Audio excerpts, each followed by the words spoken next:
ਵਾਹਿਗੁਰੂ ਸਾਹਿਬ JIO. Satnam Shri Waheguru ਸਾਹਿਬ JIO. ਗਿਆਨ ਧਿਆਨ ਕਿਛ ਕਰਮ ਨਾ ਜਾਣਾ, ਸਾਰ ਨਾ ਜਾਣਾ ਤੇਰੀ। ਸਭ ਤੇ ਵੱਡਾ ਸਤਿਗੁਰ ਨਾਨਕ, ਜਿਨ ਕਲ ਰਾਖੀ ਮੇਰੀ। ਸੁਣੀ ਅਰਦਾਸ ਸੁਆਮੀ ਮੇਰੇ, ਸਰਬ ਕਲਾ ਬਣ ਆਈ। ਪ੍ਰਗਟ ਭਈ ਸਗਲੇ ਜੁਗ ਅੰਤਰ, ਗੁਰੂ ਨਾਨਕ ਕੀ ਵਡਿਆਈ। ਸੱਜਣ ਸੱਚਾ ਪਾਤਸ਼ਾਹ, ਸਿਰ ਸ਼ਾਹਾਂ ਦੇ ਸ਼ਾਹ। ਜਿਸ ਪਾਸ ਬੈਠਿਆਂ ਸੋਹੀਐ, ਸਭਨਾਂ ਦਾ ਵਿਸਾਹ। ਸਤਨਾਮ ਸ਼੍ਰੀ ਵਾਹਿਗੁਰੂ ਸਾਹਿਬ ਜੀਓ। ਰਾਗ ਧਨਾਸਰੀ ਬਾਣੀ ਭਗਤ ਕਬੀਰ ਜੀ ਕੀ। ਇਕ ਓੰਕਾਰ ਸਤਿਗੁਰ ਪ੍ਰਸਾਦ। ਸਨਕ ਸਨੰਦ ਮਹੇਸ਼ ਸਮਾਨਾ, ਸ਼ੇਖ ਨਾਗ ਤੇਰੋ ਮਰਮ ਨਾ ਜਾਨਾ। ਸਨਕ ਸਨੰਦ ਮਹੇਸ਼ ਸਮਾਨਾ, ਸ਼ੇਖ ਨਾਗ ਤੇਰੋ ਮਰਮ ਨਾ ਜਾਨਾ। ਸੰਤ ਸੰਗਤ ਰਾਮ ਹਿਰਦੈ ਬਸਾਈ ਰਹਾਉ। ਹਨੂਮਾਨ ਸਰ ਗਰੁੜ ਸਮਾਨਾ, ਸੁਰਪਤ ਨਰਪਤ ਨਹੀਂ ਗੁਣ ਜਾਨਾ। ਚਾਰ ਬੇਦ ਅਰ ਸਿਮਰਤ ਪੁਰਾਨਾ, ਕਮਲਾ ਪਤ ਕਵਲਾ ਨਹੀਂ ਜਾਨਾ। ਕਹਿ ਕਬੀਰ ਸੋ ਭਰਮੈ ਨਾਹੀ, ਪਗ ਲਗ ਰਾਮ ਰਹਿ ਸ਼ਰਨਾਹੀ। ਕਹਿ ਕਬੀਰ ਸੋ ਭਰਮੈ ਨਾਹੀ,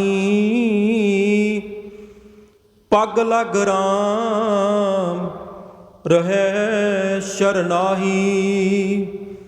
ਵਾਹਿਗੁਰੂ ਜੀ ਕਾ ਖਾਲਸਾ, ਵਾਹਿਗੁਰੂ ਜੀ ਕੀ ਫਤਿਹ। ਸਤਿਗੁਰੂ ਸੱਚੇ ਪਾਤਸ਼ਾਹ ਜੀ ਨੇ ਅਪਾਰ ਕਿਰਪਾ ਰਹਿਮਤ ਬਖਸ਼ਿਸ਼ ਸਾਡੇ ਸਾਰਿਆਂ ਦੇ ਉੱਤੇ ਕੀਤੀ ਹੈ, ਜੋ ਅੰਮ੍ਰਿਤ ਵੇਲੇ ਤੋਂ ਖੁੱਲ੍ਹੇ ਦਰਸ਼ਨ ਦੀਦਾਰ ਬਖਸ਼ਿਸ਼ ਕਰਕੇ ਨਿਹਾਲ ਕੀਤਾ। ਅਰਦਾਸ ਤੋਂ ਉਪਰੰਤ ਸੱਚੇ ਪਾਤਸ਼ਾਹ ਜੀ ਨੇ ਆਪਣਾ ਪਾਵਨ ਪਵਿੱਤਰ ਹੁਕਮਨਾਮਾ ਬਖਸ਼ਿਸ਼ ਕੀਤਾ। ਗੁਰੂ ਗ੍ਰੰਥ ਸਾਹਿਬ ਮਹਾਰਾਜ ਸੱਚੇ ਪਾਤਸ਼ਾਹ ਜੀ ਦੀ ਬਾਣੀ ਜਿਨ੍ਹਾਂ ਦੇ ਹਿਰਦੇ 'ਚ ਵਸ ਜਾਂਦੀ ਹੈ, ਉਹਨਾਂ ਦਾ ਪੂਰਾ ਜੀਵਨ ਹੀ ਬਦਲ ਜਾਂਦਾ ਹੈ। ਗੁਰੂ ਸਾਹਿਬ ਜੀ ਆਪਣੀ ਬਾਣੀ 'ਚ ਵੀ ਫਰਮਾਉਂਦੇ ਨੇ ਕਿ ਸਤਿਗੁਰ ਕੀ ਜਿਸ ਨੂੰ ਮਤਿ ਆਵੈ, ਸੋ ਸਤਿਗੁਰੂ ਮਾਹੇ ਸਮਾਨਾ। ਇਹ ਬਾਣੀ ਜੋ ਜੀਓ ਜਾਣੈ, ਤਿਸ ਅੰਤਰ ਰਵੈ ਹਰ ਨਾਮਾ। ਜਿਨ੍ਹਾਂ ਦੇ ਅੰਦਰ ਬਾਣੀ ਵਸ ਜਾਂਦੀ ਹੈ, ਫਿਰ ਉਹਨਾਂ ਦੇ ਜੀਵਨ 'ਚੋਂ ਸ਼ਿਕਵੇ ਸ਼ਿਕਾਇਤਾਂ ਖਤਮ ਹੋ ਜਾਂਦੀਆਂ ਨੇ। ਉਹ ਫਿਰ ਦਿਨ ਰਾਤ ਰੱਬ ਨੂੰ ਲਾਂਭੇ ਨਹੀਂ ਦਿੰਦੇ ਰਹਿੰਦੇ, ਉਹ ਸ਼ੁਕਰ ਵਿੱਚ ਜਿਉਂਦੇ ਨੇ। ਔਰ ਉਹਨਾਂ ਨੂੰ ਇਹ ਲੱਗਣ ਲੱਗ ਪੈਂਦਾ ਕਿ ਜੋ ਕੁਝ ਵੀ ਹੁੰਦਾ ਹੈ ਪਰਮਾਤਮਾ ਦੇ ਹੁਕਮ ਵਿੱਚ ਹੁੰਦਾ ਹੈ, ਪਰਮਾਤਮਾ ਦੀ ਮਰਜ਼ੀ ਨਾਲ ਹੁੰਦਾ ਹੈ। ਉਹਦੇ ਹੁਕਮ ਤੋਂ ਬਾਹਰ ਹੋਇਆ ਹੀ ਨਹੀਂ ਜਾ ਸਕਦਾ। ਉਹਦੇ ਭਾਣੇ ਵਿੱਚ ਰਹਿੰਦੇ ਨੇ। ਇੱਕ ਬੜੀ ਪਿਆਰੀ ਸਾਖੀ ਹੈ ਜਿਹਦੇ 'ਚੋਂ ਸਾਨੂੰ ਬੜਾ ਕੁਝ ਸਿੱਖਣ ਵਾਸਤੇ ਮਿਲ ਸਕਦਾ ਹੈ ਕਿ ਜੋ ਕੁਝ ਪਰਮਾਤਮਾ ਕਰਦਾ ਹੈ ਚੰਗਾ ਕਰਦਾ ਹੈ। ਪੁਰਾਣੇ ਸਮੇਂ ਦੀ ਇਹ ਘਟਨਾ ਹੈ। ਇੱਕ ਰਾਜਾ, ਉਹਦਾ ਬੜਾ ਸਿਆਣਾ ਨਾਲ ਉਸ ਦੇ ਵਜ਼ੀਰ, ਦੋਵੇਂ ਜਣੇ ਆਪਣੇ ਸੈਨਿਕਾਂ ਦੇ ਨਾਲ ਜੰਗਲ ਵਿੱਚ ਸ਼ਿਕਾਰ ਖੇਡਣ ਵਾਸਤੇ ਗਏ ਔਰ ਉੱਥੇ ਅਚਾਨਕ ਰਾਜੇ ਦੀ ਉਂਗਲ ਦੇ ਉੱਤੇ ਉਹਦਾ ਆਪਣਾ ਹੀ ਸ਼ਸਤਰ ਵੱਜ ਗਿਆ, ਉਹਦੀ ਉਂਗਲ ਕੱਟੀ ਗਈ। ਰਾਜਾ ਬੜਾ ਦੁਖੀ ਹੋਇਆ, ਕਹਿਣ ਲੱਗਾ ਬੜੀ ਦਰਦ ਹੋ ਰਹੀ ਹੈ। ਤੇ ਜਿਹੜਾ ਵਜ਼ੀਰ ਸੀ ਨਾ ਨਾਲ ਉਹਦੇ, ਬੜਾ ਸਿਆਣਾ ਵਜ਼ੀਰ, ਉਹ ਕਹਿਣ ਲੱਗਾ ਰਾਜਾ ਸਾਹਿਬ ਦੁਖੀ ਨਾ ਹੋਵੋ, ਜੋ ਪ੍ਰਮਾਤਮਾ ਕਰਦਾ ਹੈ ਨਾ ਚੰਗਾ ਹੀ ਕਰਦਾ ਹੈ, ਜੋ ਵਾਹਿਗੁਰੂ ਕਰਦਾ, ਜੋ ਉਹਨੂੰ ਚੰਗਾ ਲੱਗਦਾ ਉਹੀ ਹੁੰਦਾ ਹੈ। ਰਾਜੇ ਨੂੰ ਬੜਾ ਗੁੱਸਾ ਚੜਿਆ, ਬਈ ਮੇਰੀ ਉਂਗਲ ਵੱਢੀ ਗਈ ਹੈ ਤੇ ਦੱਸੋ ਇਹਦੇ 'ਚ ਰੱਬ ਨੇ ਮੇਰਾ ਕੀ ਚੰਗਾ ਕੀਤਾ? ਵੀ ਸਰੀਰ ਦੀ ਇੱਕ ਉਂਗਲ ਹੱਥ ਦੀ ਕੱਟੀ ਗਈ ਹੈ, ਦਰਦ ਹੋ ਰਿਹਾ ਹੈ, ਖੂਨ ਵਗ ਰਿਹਾ ਹੈ, ਵੀ ਇਹਦੇ ਵਿੱਚ ਚੰਗਾ ਕਿਵੇਂ ਹੋ ਸਕਦਾ ਹੈ? ਮਹਿਲਾਂ 'ਚ ਵਾਪਸ ਆ ਗਏ। ਰਾਜੇ ਨੂੰ ਨਾ ਬੜਾ ਗੁੱਸਾ ਵਜ਼ੀਰ ਤੇ, ਕਹਿੰਦਾ ਵੀ ਇਹ ਨਾ ਮੇਰਾ ਭਲਾ ਨਹੀਂ ਸੋਚਦਾ, ਇਹ ਮੇਰਾ ਬੁਰਾ ਹੀ ਸੋਚਦਾ ਹੈ। ਇਹ ਉੱਤੋਂ ਹੀ ਹੱਸਦਾ ਕਿਉਂਕਿ ਇਹਦੇ ਅੰਦਰ ਮੇਰੇ ਨਾਲ ਬੜੀ ਈਰਖ ਹੈ, ਤਾਂ ਹੀ ਮੇਰੀ ਉਂਗਲ ਵੱਢੀ ਗਈ ਤੇ ਬੜਾ ਖੁਸ਼ ਹੋਇਆ। ਕਹਿਣ ਲੱਗਾ ਵੀ ਰੱਬ ਜੋ ਕਰਦਾ ਚੰਗਾ ਹੀ ਕਰਦਾ। ਰਾਜੇ ਨੇ ਹੁਕਮ ਕਰਤਾ ਵੀ ਵਜ਼ੀਰ ਨੂੰ ਫੜ ਕੇ ਨਾ ਜੇਲ੍ਹ ਖਾਨੇ 'ਚ ਪਾ ਦਿਓ। ਵਜ਼ੀਰ ਨੂੰ ਕੈਦ ਕਰ ਲਿਆ ਗਿਆ, ਜੇਲ੍ਹ ਖਾਨੇ 'ਚ ਸੁੱਟ ਦਿੱਤਾ ਗਿਆ, ਇਸ ਕਰਕੇ ਵੀ ਰਾਜੇ ਦੀ ਜਦੋਂ ਉਂਗਲ ਵੱਢੀ ਗਈ ਸੀ ਨਾ ਤੇ ਇਹ ਹੱਸਿਆ ਸੀ, ਇਹ ਖੁਸ਼ ਹੋਇਆ ਸੀ। ਜੇਲ੍ਹ ਖਾਨੇ 'ਚ ਸੁੱਟਤਾ, ਬੜਾ ਟਾਈਮ ਨਿਕਲ ਗਿਆ। ਇੱਕ ਦਿਨ ਰਾਜਾ ਫਿਰ ਜੰਗਲ 'ਚ ਸ਼ਿਕਾਰ ਖੇਡਣ ਵਾਸਤੇ ਗਿਆ, ਨਾਲ ਇਹਦੇ ਸੈਨਿਕ, ਔਰ ਆਪਣੇ ਸੈਨਿਕਾਂ ਦੇ ਨਾਲੋਂ ਰਾਜਾ ਵਿਛੜ ਗਿਆ। ਇਹ ਦੂਜੇ ਰਾਜ ਵਿੱਚ ਚਲਿਆ ਗਿਆ, ਕਿਉਂਕਿ ਜੰਗਲ ਵਿੱਚ ਪਤਾ ਨਾ ਲੱਗਾ ਵੀ ਮੇਰੇ ਦੇਸ਼ ਦੀ ਹੱਦ ਬੰਨੀ ਕਿੱਥੋਂ ਤੱਕ ਹੈ। ਔਰ ਦੂਜੇ ਰਾਜ ਵਿੱਚ ਜਿਹੜੇ ਜੰਗਲੀ ਲੋਕ ਸਨ ਉਹਨਾਂ ਦੇ ਹੱਥ ਆ ਗਿਆ, ਉਹਨਾਂ ਨੇ ਫੜ ਲਿਆ। ਔਰ ਕੁਦਰਤੀ ਉਹ ਆਪਣਾ ਕੋਈ ਤਿਉਹਾਰ ਮਨਾ ਰਹੇ ਸਨ, ਔਰ ਉਹਨਾਂ ਨੇ ਜਿਹੜਾ ਉਹਨਾਂ ਦਾ ਦੇਵਤੇ ਦਾ ਮੰਦਿਰ ਸੀ ਜਿੱਥੇ ਉਹ ਪੂਜਾ ਕਰਦੇ ਸੀ, ਜਾਂ ਆਪਣੇ ਤਰੀਕੇ ਦੇ ਨਾਲ ਹੀ ਜਦੋਂ ਤਿਉਹਾਰ ਮਨਾਉਂਦੇ ਸੀ ਉਸ ਜਗ੍ਹਾ 'ਤੇ ਉੱਥੇ ਸਾਰੇ ਇਕੱਠੇ ਹੁੰਦੇ ਸੀ। ਉਹ ਰਾਜੇ ਨੂੰ ਫੜ ਕੇ ਉਹਨਾਂ ਨੇ ਕੈਦ ਕਰ ਲਿਆ ਤੇ ਉਹ ਬੜੇ ਖੁਸ਼ ਹੋਏ ਵੀ ਚਲੋ ਨਾ ਫਲਾਣੇ ਦਿਨ ਅਸੀਂ ਬਲੀ ਦੇਣੀ ਹੈ ਆਪਣੇ ਦੇਵਤੇ ਦੇ ਅੱਗੇ। ਇੱਕ ਸਾਨੂੰ ਇਹ ਬੰਦਾ ਨਵਾਂ ਲੱਭ ਗਿਆ ਜੰਗਲ 'ਚ ਭਟਕਦਾ ਹੋਇਆ, ਇਹਦੀ ਬਲੀ ਦਿਆਂਗੇ, ਨਾਲੇ ਸਾਡੇ ਦੇਵਤਾ ਜੀ ਬੜੇ ਖੁਸ਼ ਹੋਣਗੇ। ਰਾਜੇ ਨੂੰ ਉਹਨਾਂ ਨੇ ਫੜਿਆ ਹੋਇਆ। ਉਹ ਦਿਨ ਆ ਗਿਆ ਜੀ ਜਿੱਦਣ ਮੂਰਤੀ ਦੇ ਸਾਹਮਣੇ ਬਲੀ ਦਿੱਤੀ ਜਾਣੀ ਸੀ। ਸਾਰੇ ਉਹ ਜੰਗਲ ਦੇ ਜਿੰਨੇ ਲੋਕ ਸੀ, ਜਿੰਨਾ ਉਹ ਕਬੀਲਾ ਰਹਿੰਦਾ ਸੀ ਉੱਥੇ, ਉਹ ਸਾਰੇ ਇਕੱਠੇ ਹੋਏ। ਰਾਜੇ ਨੂੰ ਲਿਆਂਦਾ ਗਿਆ ਕੈਦ ਵਿੱਚੋਂ, ਜਿੱਥੇ ਉਹਨਾਂ ਨੇ ਬੰਦ ਕੀਤਾ ਹੋਇਆ ਸੀ, ਬੰਨਿਆ ਹੋਇਆ ਸੀ, ਉੱਥੋਂ ਕੱਢ ਕੇ ਬਲੀ ਦੇਣ ਤੋਂ ਪਹਿਲਾਂ ਇਸ਼ਨਾਨ ਕਰਾਉਣ ਲੱਗੇ। ਜਦੋਂ ਇਸ਼ਨਾਨ ਕਰਾਉਣ ਲੱਗੇ, ਜਦੋਂ ਨੇੜੇ ਹੋ ਕੇ ਨਾ ਚੰਗੀ ਤਰ੍ਹਾਂ ਹੱਥ ਵੇਖਿਆ ਤੇ ਉਂਗਲ ਵੱਢੀ ਹੋਈ। ਉਹ ਕਹਿਣ ਲੱਗੇ ਵੀ ਇਹਦੀ ਬਲੀ ਨਹੀਂ ਦਿੱਤੀ ਜਾ ਸਕਦੀ, ਕਿਉਂਕਿ ਤੇ ਅਧੂਰਾ ਹੈ, ਸਰੀਰ ਕਰਕੇ ਪੂਰਾ ਨਹੀਂ, ਇਹਦੀ ਉਂਗਲ ਪਹਿਲੀ ਕੱਟੀ ਹੋਈ ਹੈ। ਜੇ ਅਧੂਰੇ ਦੀ ਬਲੀ ਦੇਤੀ ਤਾਂ ਰੱਬ ਸਾਡਾ ਦੇਵਤਾ ਜਿਹੜਾ ਨਾਰਾਜ਼ ਹੋ ਜਾਏਗਾ, ਇਹਨੂੰ ਛੱਡ ਦਿਓ, ਅਧੂਰੇ ਦੀ ਬਲੀ ਨਹੀਂ ਦਿੱਤੀ ਜਾ ਸਕਦੀ। ਰਾਜੇ ਨੂੰ ਛੱਡ ਦਿੱਤਾ ਗਿਆ। ਰਾਜਾ ਵਾਪਸ ਆਪਣੇ ਰਾਜ ਵੱਲ ਮੁੜਿਆ, ਔਰ ਉਹਦੇ ਕੰਨਾਂ 'ਚ ਨਾ ਉਹ ਹੀ ਬੋਲ ਜਿਹੜੇ ਵਜ਼ੀਰ ਨੇ ਬੜਾ ਸਮਾਂ ਪਹਿਲਾਂ ਕਹੇ ਸਨ, ਉਂਗਲ ਜਦੋਂ ਕੱਟੀ ਗਈ ਸੀ, ਬਈ ਰੱਬ ਜੋ ਕਰਦਾ ਚੰਗਾ ਹੀ ਕਰਦਾ ਹੈ, ਉਹ ਬੋਲ ਕੰਨਾਂ 'ਚ ਗੂੰਜਦੇ ਨੇ। ਔਰ ਅੱਜ ਰਸਤੇ ਵਿੱਚ ਆਉਂਦਾ ਰਾਜਾ ਸੋਚਦਾ ਵੀ ਸੱਚਮੁੱਚ ਵਜ਼ੀਰ ਨੇ ਇਹ ਗੱਲ ਬੜੀ ਵੱਡੀ ਗੱਲ ਕਹੀ ਸੀ ਔਰ ਉਹ ਸੱਚ ਹੋ ਗਈ ਹੈ। ਰਾਜਾ ਆਪਣੇ ਰਾਜ 'ਚ ਵਾਪਸ ਆਇਆ ਔਰ ਉਹਨੇ ਆਉਂਦੇ ਹੀ ਹੁਕਮ ਕੀਤਾ ਵੀ ਵਜ਼ੀਰ ਨੂੰ ਕੈਦਖਾਨੇ 'ਚੋਂ ਬਾਹਰ ਕੱਢੋ, ਉਹਨੂੰ ਦਰਬਾਰ 'ਚ ਲੈ ਕੇ ਆਓ। ਵਜ਼ੀਰ ਨੂੰ ਕੈਦਖਾਨੇ 'ਚੋਂ ਬਾਹਰ ਕੱਢਿਆ ਗਿਆ, ਦਰਬਾਰ 'ਚ ਲਿਆਂਦਾ ਗਿਆ। ਰਾਜਾ ਸਿੰਘਾਸਣ ਤੋਂ ਥੱਲੇ ਉਤਰਿਆ ਔਰ ਬੜੇ ਪਿਆਰ ਨਾਲ ਮਿਲਿਆ ਔਰ ਕਹਿਣ ਲੱਗਾ ਮੈਂ ਤੇਰੇ ਕਦਮਾਂ 'ਚ ਆਪਣਾ ਸਿਰ ਝੁਕਾਉਣਾ, ਕਿਉਂਕਿ ਤੂੰ ਕਦੇ ਗੱਲ ਕਹੀ ਸੀ ਵੀ ਜੋ ਵਾਹਿਗੁਰੂ ਕਰਦਾ ਚੰਗਾ ਹੀ ਕਰਦਾ ਹੈ। ਤੂੰ ਇਹ ਗੱਲ ਬੜੇ ਸਾਲ ਪਹਿਲਾਂ ਕਹੀ ਸੀ ਔਰ ਮੈਂ ਉਸ ਟਾਈਮ ਬੜਾ ਨਾਰਾਜ਼ ਹੋਇਆ ਸੀ, ਔਰ ਤੇਰਾ ਬੋਲ ਸੱਚ ਹੋਇਆ। ਜੇ ਮੇਰੀ ਉਂਗਲ ਨਾ ਕੱਟੀ ਹੁੰਦੀ ਤੇ ਮੇਰੀ ਗਰਦਨ ਕੱਟੀ ਜਾਣੀ ਸੀ। ਵਜ਼ੀਰ ਕਹਿਣ ਲੱਗਾ ਵੀ ਮੈਂ ਤਾਂ ਪਹਿਲਾਂ ਹੀ ਕਹਿੰਦਾ ਸੀ ਵੀ ਪ੍ਰਮਾਤਮਾ ਜੋ ਕਰਦਾ ਚੰਗਾ ਕਰਦਾ ਹੈ। ਰਾਜਾ ਕਹਿਣ ਲੱਗਾ ਵੀ ਇਹ ਗੱਲ ਤੇ ਮੈਂ ਮੰਨ ਗਿਆ ਵੀ ਜੋ ਰੱਬ ਕਰਦਾ ਚੰਗਾ ਕਰਦਾ, ਵੀ ਮੇਰੇ ਨਾਲ ਚੰਗਾ ਹੋਇਆ। ਹੁਣ ਮੈਨੂੰ ਇਹ ਦੱਸ ਵੀ ਤੇਰੇ ਨਾਲ ਫਿਰ ਕਿਉਂ ਮਾੜਾ ਹੋਇਆ? ਮੇਰੇ ਨਾਲ ਉਂਗਲ ਕੱਟੀ ਤੇ ਮੈਂ ਬਚ ਗਿਆ ਬਲੀ ਤੋਂ। ਮੇਰੇ ਨਾਲ ਤੇ ਚੰਗਾ ਹੋਇਆ, ਪਰ ਤੈਨੂੰ ਕੈਦਖਾਨੇ 'ਚ ਰਹਿਣਾ ਪਿਆ, ਤੇਰੇ ਨਾਲ ਕਿਵੇਂ ਚੰਗਾ ਹੋਇਆ? ਹੁਣ ਰਾਜੇ ਨੇ ਸਵਾਲ ਕਰਤਾ, ਕਿਉਂਕਿ ਵਜ਼ੀਰ ਉਹਨਾਂ ਨੂੰ ਇਹ ਸੀ ਵੀ ਵਜ਼ੀਰ ਹੁਣ ਕਹੇਗਾ ਵੀ ਸ਼ਾਇਦ ਤੁਹਾਡੇ ਨਾਲ ਚੰਗਾ ਹੋਇਆ, ਵੀ ਮੇਰੇ ਨਾਲ ਮਾੜਾ ਹੋ ਗਿਆ, ਰੱਬ ਨੇ ਮੇਰੇ ਨਾਲ ਚੰਗਾ ਨਹੀਂ ਕੀਤਾ। ਵਜ਼ੀਰ ਫਿਰ ਹੱਸਿਆ, ਕਹਿਣ ਲੱਗਾ ਰੱਬ ਨੇ ਮੇਰੇ ਨਾਲ ਵੀ ਚੰਗਾ ਹੀ ਕੀਤਾ ਜੋ ਤੁਸੀਂ ਮੈਨੂੰ ਕੈਦਖਾਨੇ 'ਚ ਪਾ ਦਿੱਤਾ ਸੀ। ਜੇ ਤੁਸੀਂ ਮੈਨੂੰ ਕੈਦਖਾਨੇ 'ਚ ਨਾ ਪਾਇਆ ਹੁੰਦਾ ਤੇ ਮੈਂ ਹਮੇਸ਼ਾ ਤੁਹਾਡੇ ਨਾਲ ਰਹਿੰਦਾ ਸੀ, ਜੰਗਲ 'ਚ ਮੈਂ ਵੀ ਤੁਹਾਡੇ ਨਾਲ ਹੋਣਾ ਸੀ, ਔਰ ਮੈਂ ਵੀ ਤੁਹਾਡੇ ਨਾਲ ਹੀ ਪਕੜਿਆ ਜਾਣਾ ਸੀ, ਔਰ ਜਦੋਂ ਤੁਹਾਡੀ ਬਲੀ ਉਹਨਾਂ ਨੇ ਪਹਿਲਾਂ ਦੇਣ ਲੱਗਣਾ ਸੀ, ਤੁਹਾਨੂੰ ਤਾਂ ਨਾ ਛੱਡ ਦੇਣਾ ਸੀ ਵੀ ਤੁਹਾਡੀ ਉਂਗਲ ਕੱਟੀ ਹੋਈ ਹੈ, ਤੇ ਰਾਜਾ ਸਾਹਿਬ ਉਸ ਤੋਂ ਬਾਅਦ ਫਿਰ ਮੈਨੂੰ ਉਹਨਾਂ ਛੱਡਣਾ ਸੀ। ਰਾਜਾ ਕਹਿਣ ਲੱਗਾ ਨਹੀਂ, ਤੈਨੂੰ ਨਹੀਂ ਸੀ ਛੱਡਣਾ। ਵਜ਼ੀਰ ਕਹਿਣ ਲੱਗਾ ਬਸ ਪਰਮਾਤਮਾ ਬੜੀ ਵੱਡੀ ਪਿਕਚਰ ਵੇਖਦਾ ਹੈ, ਵੱਡੀ ਤਸਵੀਰ ਵੇਖਦਾ ਹੈ, ਅਸੀਂ ਛੋਟੀ ਤਸਵੀਰ ਵੇਖਦੇ ਹਾਂ। ਅਸੀਂ ਅੱਜ ਬਾਰੇ ਸੋਚਦੇ ਹਾਂ, ਜਾਂ 2-4 ਦਿਨਾਂ ਬਾਰੇ ਸੋਚ ਲਾਂਗੇ, ਮਹੀਨੇ ਬਾਰੇ ਸੋਚ ਲਾਂਗੇ, 2 ਮਹੀਨਿਆਂ ਬਾਰੇ, ਸਾਲ ਬਾਰੇ ਸੋਚ ਲਾਂਗੇ। ਵੈਸੇ ਅੱਗੇ ਬਾਰੇ ਤਾਂ ਬਿਲਕੁਲ ਸਾਨੂੰ ਕੁਝ ਵੀ ਨਹੀਂ ਪਤਾ ਹੁੰਦਾ ਵੀ ਅਗਲੇ ਪਲ ਕੀ ਹੋਣ ਵਾਲਾ ਹੈ। ਸਿਰਫ ਜੋ ਅਸੀਂ ਹੁਣ ਪ੍ਰੈਜੈਂਟ ਵਿੱਚ ਸਾਹ ਲੈ ਰਹੇ ਹਾਂ, ਬਸ ਇੱਥੋਂ ਤੱਕ ਸਾਨੂੰ ਪਤਾ ਹੈ। ਅੱਗੇ ਅਗਲੇ ਪਲ ਹੀ ਕੀ ਹੋ ਜਾਣਾ ਸਾਡੇ ਨਾਲ, ਇਹ ਸਾਨੂੰ ਪਤਾ ਹੀ ਨਹੀਂ, ਬਿਲਕੁਲ ਕਿਸੇ ਨੂੰ ਨਹੀਂ ਪਤਾ। ਇਸ ਕਰਕੇ ਵਜ਼ੀਰ ਕਹਿਣ ਲੱਗਾ ਰਾਜਾ ਸਾਹਿਬ, ਵਾਹਿਗੁਰੂ ਜੋ ਕਰਦਾ ਚੰਗਾ ਕਰਦਾ ਹੈ, ਮੈਂ ਅੱਜ ਵੀ ਮੰਨਦਾ, ਔਰ ਅੱਜ ਵੀ ਉਹਦੇ ਅੱਗੇ ਸਿਰ ਝੁਕਾਉਣਾ। ਰਾਜਾ ਵਜ਼ੀਰ ਦੇ ਕਦਮਾਂ 'ਚ ਡਿੱਗ ਪਿਆ, ਕਹਿੰਦਾ ਸੱਚ ਹੈ ਤੇਰੀ ਗੱਲ, ਸੱਚ, ਤੂੰ ਅੱਜ ਵੀ ਉਸੇ ਗੱਲ ਤੇ ਹੀ ਖੜਾ ਹੈ, ਔਰ ਸੱਚਮੁੱਚ ਜੋ ਪ੍ਰਮਾਤਮਾ ਨੇ ਕੀਤਾ ਚੰਗਾ ਹੀ ਕੀਤਾ।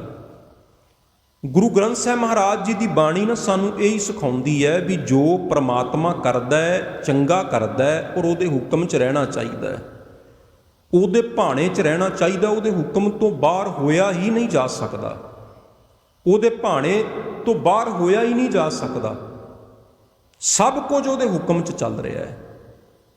ਗੁਰੂ ਗ੍ਰੰਥ ਸਾਹਿਬ ਮਹਾਰਾਜ ਜੀ ਦੀ ਬਾਣੀ ਇਹ ਫਰਮਾਉਂਦੀ ਹੈ ਵੀ ਭੈ ਵਿੱਚ ਪਵਨ ਵਹਿ ਸਦਵਾਓ, ਭੈ ਵਿੱਚ ਚੱਲੈ ਲੱਖ ਦਰਿਆਓ, ਭੈ ਵਿੱਚ ਅਗਨ ਕੱਢੈ ਵੇਗਾਰ, ਭੈ ਵਿੱਚ ਧਰਤੀ ਦੱਬੀ ਭਾਰ।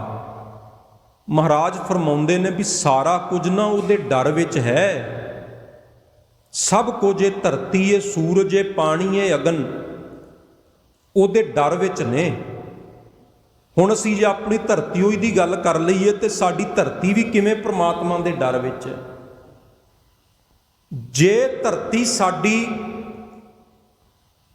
ਇਸ ਤੋਂ ਵੱਡੀ ਹੁੰਦੀ ਸਾਈਜ਼ ਵਿੱਚ, ਜਿੱਡਾ ਸਾਈਜ਼ ਅੱਜ ਹੈ, ਜੇ ਇਸ ਤੋਂ ਵੱਡੀ ਹੁੰਦੀ ਤੇ ਫਿਰ ਵੀ ਜੀਵਨ ਸੰਭਵ ਨਹੀਂ ਸੀ ਹੋ ਸਕਣਾ।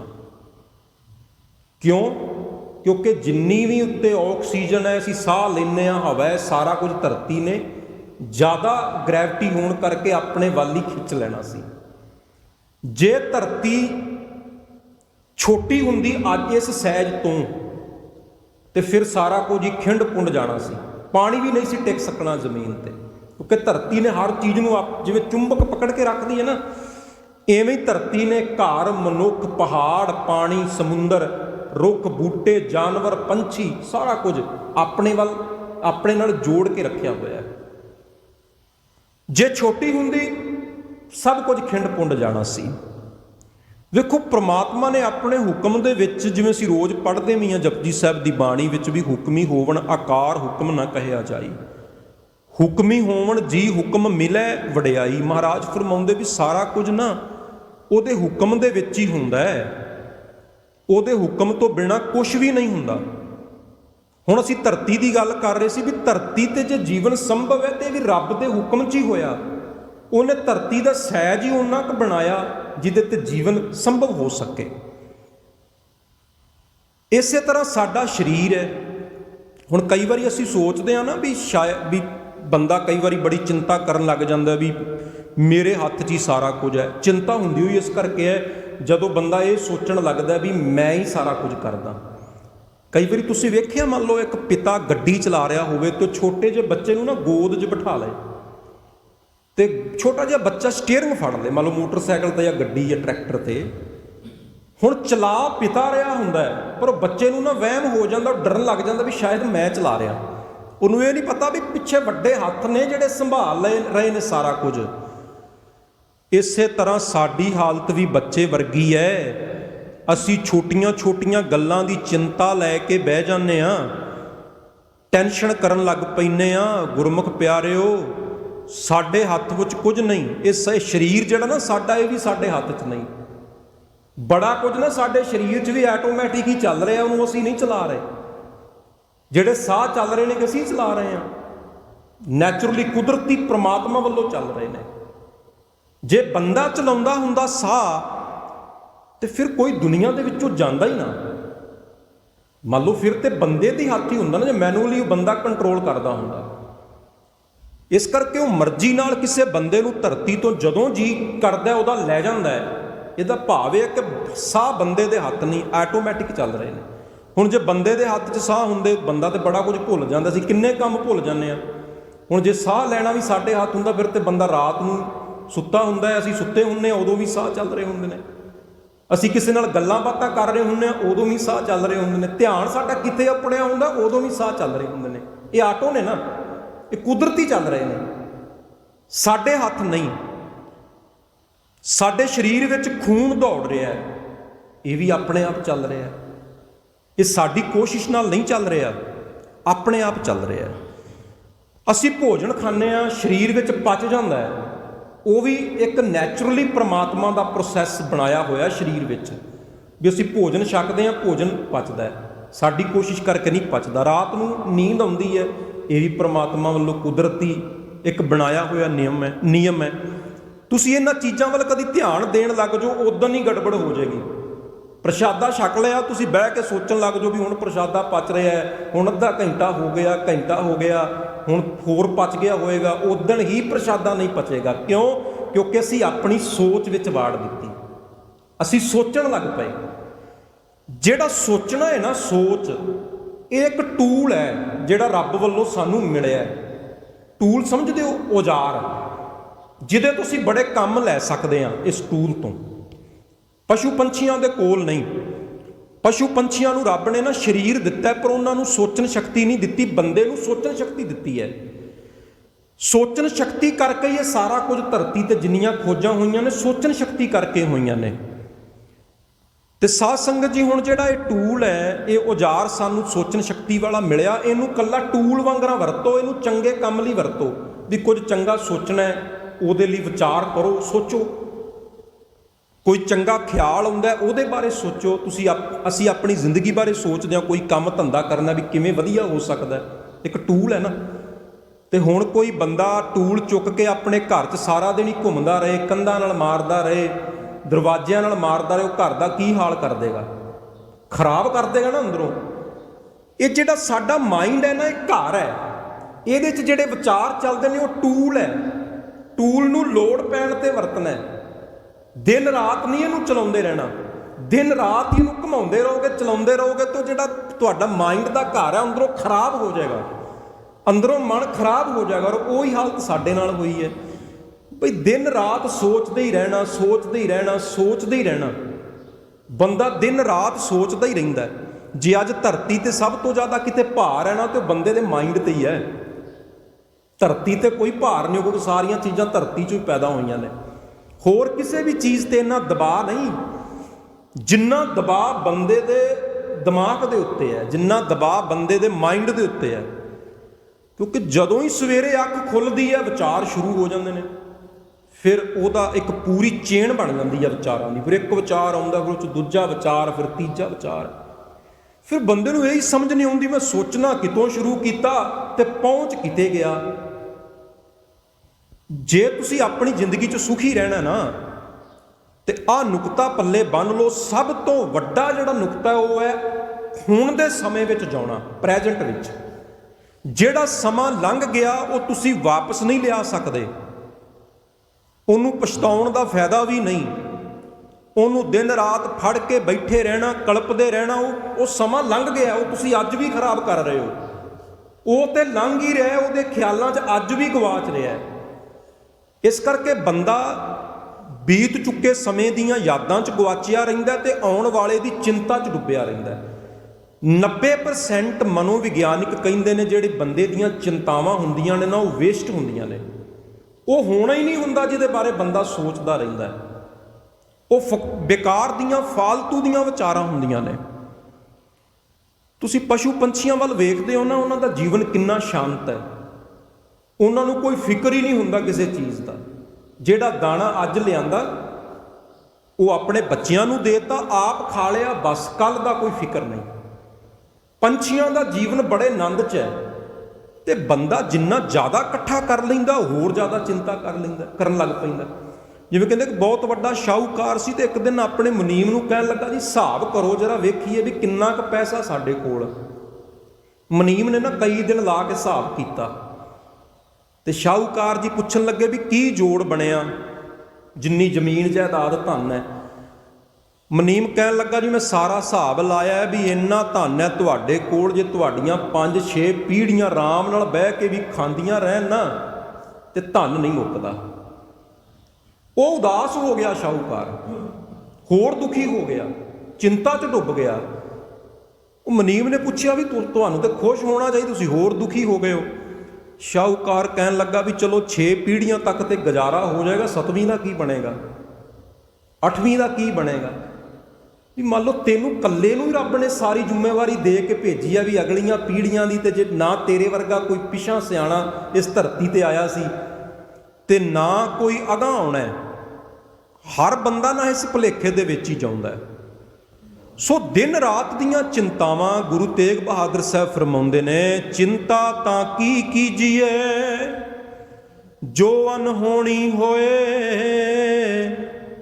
ਇਹ ਮਾਰਗ ਸੰਸਾਰ ਕੋ ਨਾਨਕ ਥਿਰ ਨਹੀਂ ਕੋਏ। ਮਹਾਰਾਜ ਫਰਮਾਉਂਦੇ ਨੇ, ਕਾਹਦੀ ਚਿੰਤਾ ਕਰਦਾ, ਕਾਹਦਾ ਫਿਕਰ ਕਰਦਾ, ਜਿੰਨੇ ਤੈਨੂੰ ਧਰਤੀ ਤੇ ਭੇਜਿਆ ਨਾ ਉਹ ਆਪ ਹੀ ਪ੍ਰਬੰਧ ਕਰਨ ਵਾਲਾ ਹੈ। ਆਪ ਜੀ ਦੇ ਚਰਨਾਂ 'ਚ ਬੇਨਤੀ ਕਰ ਰਿਹਾ ਸੀ ਵੀ ਬੰਦੇ ਦੇ ਦਿਮਾਗ ਤੇ ਬੜਾ ਲੋਡ ਹੈ ਤੇ ਸਾਰਾ ਦਿਨ ਹੀ ਨਾ ਬੰਦਾ ਗਵਾਚਿਆ ਰਹਿੰਦਾ, ਸਾਰਾ ਦਿਨ। ਉਦੋਂ ਕਿਤੇ ਜਾ ਕੇ ਮਾੜਾ ਜਿਹਾ ਮਾਈਂਡ ਨੂੰ ਸਾਹ ਮਿਲਦਾ ਜਦੋਂ ਬੰਦਾ ਨੀਂਦ 'ਚ ਚਲਿਆ ਜਾਂਦਾ, ਉਦੋਂ ਵੀ ਕਿਤੇ ਸੁਪਨਿਆਂ 'ਚ ਹੀ ਗਵਾਚਿਆ ਰਹਿੰਦਾ। ਇਸ ਕਰਕੇ ਨਾ ਕਦੇ ਕਦੇ ਸਾਨੂੰ ਚਾਹੀਦਾ, ਵੈਸੇ ਤਾਂ ਰੋਜ਼ ਹੀ ਕੋਈ 10-15 ਮਿੰਟ ਬਿਲਕੁਲ ਮਾਈਂਡ ਨੂੰ ਨਿਊਟਰਲ ਕਰ ਦੇਣਾ ਚਾਹੀਦਾ। ਤੁਸੀਂ ਮੰਜੇ ਤੇ ਲੇਟੇ ਹੋ, ਨਿਊਟਰਲ ਕਰ ਦਿਓ ਮਾਈਂਡ ਨੂੰ, ਬਿਲਕੁਲ ਕੁਛ ਨਹੀਂ ਸੋਚਣਾ, ਬਿਲਕੁਲ ਨਿਊਟਰਲ ਕਰ ਦਿਓ ਉਹਨੂੰ, ਵੀ ਕੋਈ ਸੋਚਣਾ ਹੀ ਨਹੀਂ ਕੁਛ ਵੀ। ਹੈ ਬੜਾ ਔਖਾ ਪਰ ਆਨੰਦ ਬੜਾ ਆਏਗਾ, ਬੜਾ ਅੰਦਰ ਨੂੰ ਸਕੂਨ ਮਿਲੇਗਾ, ਥੋੜਾ ਰੈਸਟ ਮਿਲੇਗਾ ਨਾ ਮਾਈਂਡ ਨੂੰ ਵੀ, ਕਿਉਂਕਿ ਵਿਚਾਰ ਇੰਨੇ ਜ਼ਿਆਦਾ ਚੱਲਦੇ ਰਹਿੰਦੇ ਨੇ ਦਿਨ ਰਾਤ, ਸੋਚ ਕੇ ਜਿਹੜਾ ਮਨ ਭਟਕ ਕੇ ਬੁਰੀ ਹਾਲਤ ਹੋਈ ਹੁੰਦੀ ਹੈ ਅੰਦਰ ਦੀ। ਸੋ ਥੋੜੇ ਟਾਈਮ ਲਈ ਸਾਨੂੰ ਇਕਾਂਤ ਵਿੱਚ ਵੀ ਬਹਿਣਾ ਚਾਹੀਦਾ ਆਪਣੇ ਆਪ ਨਾਲ।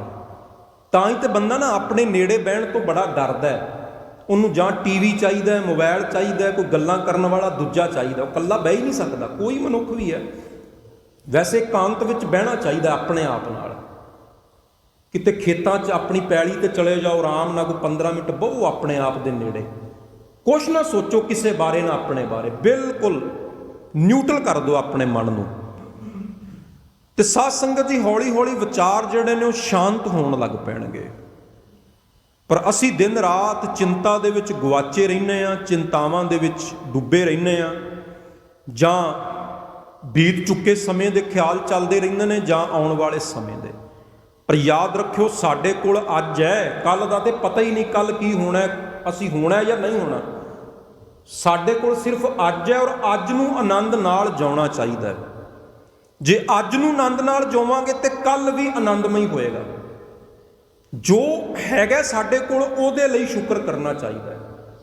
ਹੁੰਦਾ ਕੀ ਹੈ, ਬੰਦਾ ਤੁਲਨਾ 'ਚ ਪਿਆ ਰਹਿੰਦਾ ਹੈ, ਉਹ ਦੂਜਿਆਂ ਨਾਲ ਹੀ ਤੋਲ ਕੇ ਆਪਣੇ ਨੂੰ ਵਹਿੰਦਾ ਰਹਿੰਦਾ, ਤੇ ਤੋਲਦਾ ਵੀ ਕਾਹਦੇ ਨਾਲ ਆ? ਜਿਹੜੀਆਂ ਆ ਫਾਲਤੂ ਦੀਆਂ ਚੀਜ਼ਾਂ ਨੇ ਨਾ, ਜਿਹੜੀਆਂ ਥੋੜ੍ਹੇ ਟਾਈਮ ਬਾਅਦ ਹੀ ਖਤਮ ਹੋ ਜਾਂਦੀਆਂ ਨੇ, ਪੁਰਾਣੀਆਂ ਹੋ ਜਾਂਦੀਆਂ, ਬੰਦਾ ਇਹਨਾਂ ਲਈ ਤੁਲਨਾ ਕਰਦਾ ਰਹਿੰਦਾ ਔਰ ਤੋਲ ਕੇ ਦੁਖੀ ਤੇ ਪਰੇਸ਼ਾਨ ਹੁੰਦਾ ਰਹਿੰਦਾ। ਮਨੋਵਿਗਿਆਨਿਕ ਕਹਿੰਦੇ ਨੇ 3 ਚੀਜ਼ਾਂ ਲਈ ਨਾ ਤੁਹਾਨੂੰ ਰੋਜ਼ ਰੱਬ ਦਾ ਸ਼ੁਕਰ ਕਰਨਾ ਚਾਹੀਦਾ, ਘੱਟੋ ਘੱਟ। ਵੈਸੇ ਤੇ ਚਲੋ ਜੋ ਕੁਝ ਵੀ ਮਿਲਿਆ ਉਹਦੇ ਲਈ ਸ਼ੁਕਰ ਕਰੋ, ਨਹੀਂ ਤੇ ਘੱਟੋ ਘੱਟ 3 ਚੀਜ਼ਾਂ ਉਹਨਾਂ ਲਈ ਤੇ ਜ਼ਰੂਰ ਸ਼ੁਕਰ ਕਰੋ ਜੋ ਤੁਹਾਨੂੰ ਖਾਸ ਵਿਸ਼ੇਸ਼ ਰੱਬ ਨੇ ਦਿੱਤੀਆਂ ਨੇ। ਉਹ ਹੋਣਗੀਆਂ, ਹਰ ਬੰਦੇ ਕੋਲ ਹੁੰਦੀਆਂ ਨੇ। ਉਹ ਬੰਦਾ ਭਾਵੇਂ ਝੋਪੜੀ 'ਚ ਵੀ ਰਹਿੰਦਾ ਨਾ, ਅੱਤ ਦਾ ਗਰੀਬ ਹੈ, ਉਹਦੇ ਕੋਲ ਵੀ ਉਹ ਚੀਜ਼ਾਂ ਜ਼ਰੂਰ ਹੋਣਗੀਆਂ ਜਿਹੜੀਆਂ ਅਮੀਰ ਤੋਂ ਅਮੀਰ ਕੋਲ ਵੀ ਨਹੀਂ ਹੋਣਗੀਆਂ। ਤੁਸੀਂ ਕਹੋਗੇ ਉਹ ਕਿਹੜੀਆਂ ਹੋਣਗੀਆਂ? ਉਹਦੇ ਕੋਲ ਚੰਗੀ ਸਿਹਤ ਹੋ ਸਕਦੀ ਹੈ, ਹੋ ਸਕਦਾ ਉਹਦਾ ਸਰੀਰ ਬੜਾ ਵਧੀਆ ਹੋਵੇ, ਬਿਨਾਂ ਦਵਾਈਆਂ ਤੋਂ ਉਹ ਜਿਉਂ ਰਿਹਾ ਹੋਵੇ, ਹੋ ਸਕਦਾ ਉਹਦਾ ਮਨ ਬੜਾ ਸ਼ਾਂਤ ਹੋਵੇ, ਇਹ ਹੋ ਸਕਦਾ। ਉਹ ਹੋ ਸਕਦਾ ਉਹਦੇ ਬੱਚੇ ਬੜੇ ਆਗਿਆਕਾਰ ਹੋਣ, ਬੜਾ ਕੁਝ ਹੋ ਸਕਦਾ। ਉਹ ਤਿੰਨ ਚੀਜ਼ਾਂ ਲਈ ਘੱਟੋ ਘੱਟ ਰੋਜ਼ ਸ਼ੁਕਰ ਕਰੋ ਪ੍ਰਮਾਤਮਾ ਦਾ। ਜਿਵੇਂ ਅੱਜ ਤਿੰਨ ਚੀਜ਼ਾਂ ਲਈ ਕੀਤਾ, ਕੱਲ ਨੂੰ ਹੋਰ ਤਿੰਨ ਚੀਜ਼ਾਂ ਲਈ ਆਪਾਂ ਸ਼ੁਕਰ ਕਰ ਸਕਦੇ ਹਾਂ। ਪਰ ਬੰਦਾ ਸ਼ੁਕਰ ਕਰਦਾ ਕਿੱਥੇ ਹੈ? ਉਹ ਤੇ ਹਰ ਵੇਲੇ ਇੱਕ ਲਿਸਟ ਅੰਦਰ ਬਣਾ ਕੇ ਰੱਖਦਾ ਵੀ ਮੈਨੂੰ ਉਹ ਨਹੀਂ ਮਿਲਿਆ, ਮੈਨੂੰ ਆਹ ਨਹੀਂ ਮਿਲਿਆ। ਉਹ ਦਿਨ ਰਾਤ ਉਹਦੀਆਂ ਸ਼ਿਕਾਇਤਾਂ ਹੀ ਰੱਬ ਨਾਲ ਨਹੀਂ ਮੁੱਕਦੀਆਂ। ਇਸ ਕਰਕੇ ਜੋ ਕੁਝ ਹੈਗਾ ਉਹਦੇ ਲਈ ਸ਼ੁਕਰ ਕਰੋ। ਜਦੋਂ ਸ਼ੁਕਰ ਕਰਨ ਲੱਗ ਜਾਓਗੇ ਤੁਹਾਡਾ ਮਨ ਆਨੰਦ ਨਾਲ ਭਰ ਜਾਏਗਾ। ਇਹ ਕੁਝ ਚੀਜ਼ਾਂ ਗੱਲਾਂ ਨੇ ਜਿਨ੍ਹਾਂ ਨਾਲ ਤੁਸੀਂ ਆਨੰਦ 'ਚ ਜਿਉ ਸਕਦੇ ਹੋ। ਪਹਿਲਾਂ ਤਾਂ ਇਹ ਹੈ ਵੀ ਹੁਕਮ ਵਿੱਚ ਰਹੋ, ਅੱਜ ਵਿੱਚ ਜਿਉਵੋ, ਰੱਬ ਦਾ ਸ਼ੁਕਰ ਕਰੋ, ਕਿਸੇ ਦੀ ਹੈਲਪ ਕਰੋ ਜਿੰਨੀ ਕਰ ਸਕਦੇ ਹੋ। ਕਿਸੇ ਦੀ ਮਦਦ ਕਰਨੀ ਨਾ, ਇਹ ਵੀ ਆਪਣੇ ਆਪ ਵਿੱਚ ਅੰਦਰ ਬੜਾ ਸਕੂਨ ਪੈਦਾ ਕਰਦਾ ਹੈ, ਸੁੱਖ ਪੈਦਾ ਕਰਦਾ ਹੈ। ਇਹ ਨਹੀਂ ਹੁੰਦਾ ਵੀ ਤੁਸੀਂ ਧਨ ਕਰਕੇ ਕਿਸੇ ਦੀ ਮਦਦ ਕਰਨੀ ਹੁੰਦੀ ਹੈ, ਹੋਰ ਬੜੇ ਤਰੀਕੇ ਹੁੰਦੇ ਨੇ। ਇਹਦੇ ਨਾਲ ਬੜਾ ਸਕੂਨ ਮਿਲਦਾ ਹੈ। ਮਾਫ ਕਰਨਾ, ਇਹ ਵੀ ਆਪਣੇ ਆਪ ਵਿੱਚ ਬੜਾ ਸੁੱਖ ਦਾ ਕਾਰਨ ਹੈ। ਕਿਸੇ ਲਈ ਸਾਡੇ ਅੰਦਰ ਨਫ਼ਰਤ ਹੈ, ਗੁੱਸਾ ਹੈ, ਕਿਸੇ ਨੇ ਸਾਨੂੰ ਕੋਈ ਦਿਨੇ ਬੋਲ ਕਹਿਤਾ, ਅਸੀਂ ਸਾਰਾ ਦਿਨ ਉਹ ਬੋਲ ਸਾਡੇ ਅੰਦਰ ਰੜਕਦਾ ਰਹਿੰਦਾ, ਸਾਡੇ ਅੰਦਰ ਬੜਾ ਗੁੱਸਾ ਹੁੰਦਾ ਉਹਦੇ ਪ੍ਰਤੀ। ਰਾਤ ਨੂੰ ਸੌਣ ਤੋਂ ਪਹਿਲਾਂ ਚੌਂਕੜਾ ਮਾਰ ਕੇ ਅੱਖਾਂ ਬੰਦ ਕਰਕੇ ਰੱਬ ਦਾ ਸ਼ੁਕਰ ਕਰੋ। ਤਿੰਨ ਚੀਜ਼ਾਂ ਲਈ ਸ਼ੁਕਰ ਕਰੋ। ਉਸ ਤੋਂ ਬਾਅਦ ਇਹ ਕਹੋ ਵੀ ਮੈਂ ਜਿੰਨੇ ਵੀ ਲੋਕਾਂ ਨੇ ਮੈਨੂੰ ਅੱਜ ਦਿਨ 'ਚ ਮਾੜਾ ਚੰਗਾ ਕਿਹਾ ਜਾਂ ਕਿਸੇ ਲਈ ਮੇਰੇ ਅੰਦਰ ਨਫ਼ਰਤ ਸੀ, ਗੁੱਸਾ ਸੀ, ਮੈਂ ਉਹਨਾਂ ਨੂੰ ਮਾਫ ਕਰਦਾ ਪੂਰੀ ਤਰ੍ਹਾਂ। ਇਹ ਹੈ ਬੜਾ ਔਖਾ ਕਿਸੇ ਨੂੰ ਅੰਦਰੋਂ ਮਾਫ ਕਰਨਾ, ਪਰ ਜਦੋਂ ਅਸੀਂ ਅੰਦਰੋਂ ਮਾਫ ਕਰ ਦਿੰਦੇ ਹਾਂ ਨਾ, ਮਨ ਹਲਕਾ ਹੋ ਜਾਂਦਾ, ਬੋਝ ਲੈ ਜਾਂਦਾ। ਇੱਕ ਤੇ ਉਹ ਵਿਚਾਰ ਤੋਂ ਖਹਿੜਾ ਛੁੱਟ ਗਿਆ ਜਿਹੜਾ ਰੋਜ਼-ਰੋਜ਼ ਅਸੀਂ ਨਾਲ ਚੁੱਕੀ ਫਿਰਦੇ ਹਾਂ, ਰੋਜ਼-ਰੋਜ਼। ਇਸ ਕਰਕੇ ਉਹਨੂੰ ਉਹ ਵਿਚਾਰ ਸਾਨੂੰ ਮਾਫ ਕਰਕੇ ਉਸੇ ਟਾਈਮ ਹੀ ਛੱਡ ਦੇਣਾ ਚਾਹੀਦਾ ਹੈ। ਕਿਸੇ ਨੂੰ ਮਾਫ ਕਰ ਦੇਣਾ ਇਹ ਵੀ ਆਪਣੇ ਆਪ ਵਿੱਚ ਬੜਾ ਵੱਡਾ ਗੁਣ ਹੈ। ਸ਼ੁਕਰ ਕਰਨਾ, ਪ੍ਰੈਜ਼ੈਂਟ ਟਾਈਮ ਦੇ ਵਿੱਚ ਰਹਿਣਾ, ਹੁਕਮ ਦੇ ਵਿੱਚ ਰਹਿਣਾ, ਪ੍ਰਮਾਤਮਾ ਦੀ ਬੰਦਗੀ ਭਜਨ ਵਿੱਚ ਜੁੜਨਾ, ਇਹ ਸਾਰੇ ਤਰੀਕੇ ਹੀ ਨੇ ਸੁਖੀ ਰਹਿਣ ਦੇ, ਆਨੰਦ ਵਿੱਚ ਰਹਿਣ ਦੇ। ਇਹਨਾਂ ਤਰੀਕਿਆਂ ਨਾਲ ਅਸੀਂ ਆਪਣੇ ਜੀਵਨ ਦੇ ਵਿੱਚ ਆਨੰਦ ਜੋ ਹੈ ਉਹ ਲਿਆ ਸਕਦੇ ਹਾਂ। ਔਰ ਸਾਰਾ ਕੁਝ ਸਾਨੂੰ ਪ੍ਰਮਾਤਮਾ 'ਤੇ ਛੱਡਣਾ ਚਾਹੀਦਾ ਹੈ। ਪ੍ਰਮਾਤਮਾ 'ਤੇ ਛੱਡ ਕੇ ਵੇਖੋ, ਕਾਰਜ ਜ਼ਿਆਦਾ ਵਧੀਆ ਹੋਣਗੇ। ਜਦੋਂ ਅਸੀਂ ਜ਼ਿਆਦਾ ਸੋਚਦੇ ਹਾਂ ਨਾ, ਉਹ ਰੁਕਾਵਟ ਪੈਦਾ ਕਰਦੇ ਹਾਂ ਅਸੀਂ ਸਗੋਂ ਉਸ ਕਾਰਜ। ਹੋ ਸਕਦਾ ਪ੍ਰਮਾਤਮਾ ਨੇ ਵਧੀਆ ਹੀ ਕਰਨਾ ਹੋਵੇ, ਪਰ ਜਿਹੜੀ ਸਾਡੀ ਸੋਚ ਹੈ ਨਾ, ਸਾਡੇ ਬਾਰ-ਬਾਰ ਜਿਹੜੇ ਵਿਚਾਰ ਵਿੱਚ ਆਉਂਦੇ ਰਹਿੰਦੇ ਨੇ, ਉਹ ਵਿੱਚ ਹੋਰ ਰੁਕਾਵਟ ਪੈਦਾ ਕਰ ਦਿੰਦੇ ਨੇ। ਇਹ ਗੱਲ ਸੱਚ ਹੈ। ਜਦੋਂ ਤੁਸੀਂ ਬਿਨਾਂ ਸੋਚਣ ਤੋਂ ਰੱਬ 'ਤੇ ਛੱਡ ਦਿਓਗੇ ਨਾ, ਠੀਕ ਹੈ, ਤੁਸੀਂ ਆਪਣੀ ਮਿਹਨਤ ਜਾਰੀ ਰੱਖਣੀ ਹੈ, ਪ੍ਰਮਾਤਮਾ ਅੱਗੇ ਅਰਦਾਸ ਕਰਦੇ ਰਹੋ, ਵਾਹਿਗੁਰੂ ਅੱਗੇ ਬੇਨਤੀ ਕਰਦੇ ਰਹੋ, ਤੇ ਉਹ ਵਧੀਆ ਹੀ ਹੋਏਗਾ, ਉਹ ਚੰਗਾ ਹੀ ਹੋਏਗਾ। ਹੋ ਸਕਦਾ ਸਾਡੀ ਸੋਚ ਬੜੀ ਛੋਟੀ ਹੋਵੇ, ਹੋ ਸਕਦਾ ਅਸੀਂ ਆਪਣੇ ਲਈ ਬੜਾ ਥੋੜ੍ਹਾ ਮੰਗ ਰਹੇ ਹੋਈਏ ਤੇ ਰੱਬ ਨੇ, ਵਾਹਿਗੁਰੂ ਨੇ ਸਾਡੇ ਲਈ ਬੜਾ ਜ਼ਿਆਦਾ ਸੋਚਿਆ ਹੋਵੇ। ਇਸ ਕਰਕੇ ਸਾਡੀ ਸੋਚ ਹੀ ਵਿੱਚ ਰੁਕਾਵਟ ਪੈਦਾ ਕਰ ਦਿੰਦੀ ਹੈ ਹਰ ਕੰਮ ਦੇ ਵਿੱਚ। ਇਸ ਕਰਕੇ ਸੋਚ ਨੂੰ ਟੂਲ ਦੇ ਵਾਂਗਰਾ ਵਰਤਣਾ ਚਾਹੀਦਾ, ਨਾ ਕਿ ਹਰ ਜਗ੍ਹਾ ਤੇ ਉਹਨੂੰ ਵਿੱਚ ਲਿਆ ਕੇ ਹੋਰ ਦੁਖੀ ਹੋਣਾ ਚਾਹੀਦਾ ਹੈ। ਇੰਨੀਆਂ ਕੁ ਬੇਨਤੀਆਂ ਦਾਸ ਵੱਲੋਂ ਪ੍ਰਵਾਨ ਕਰਿਓ ਜੀ। ਭੁੱਲਾਂ ਚੁੱਕਾਂ ਦੀ ਖਿਮਾ, ਫਤਿਹ ਵਿੱਚ ਸਾਂਝ ਪਾਓ। ਸਾਰੇ ਬੁਲਾਓ ਜੀ, ਆਖੋ ਜੀ, ਵਾਹਿਗੁਰੂ ਜੀ ਕਾ ਖਾਲਸਾ, ਵਾਹਿਗੁਰੂ ਜੀ ਕੀ ਫਤਿਹ। ਸਤਿਨਾਮ ਵਾਹਿਗੁਰੂ, ਸਤਿਨਾਮ ਵਾਹਿਗੁਰੂ।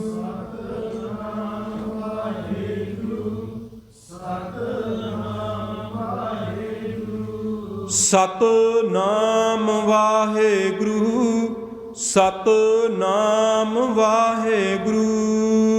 ਸਤਿਨਾਮ ਵਾਹਿਗੁਰੂ, ਸਤਿਨਾਮ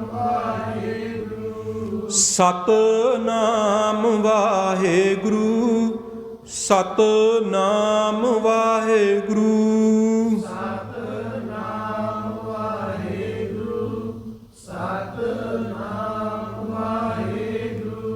ਸਤਿਨਾਮ ਵਾਹਿਗੁਰੂ, ਸਤਿਨਾਮ ਵਾਹਿਗੁਰੂ।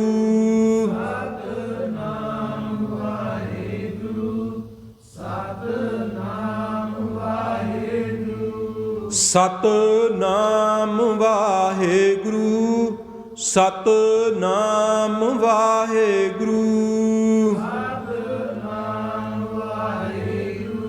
ਸਤਿਨਾਮ ਵਾਹਿਗੁਰੂ। ਵਾਹਿਗੁਰੂ ਜੀ ਕਾ ਖਾਲਸਾ, ਵਾਹਿਗੁਰੂ ਜੀ ਕੀ ਫਤਿਹ।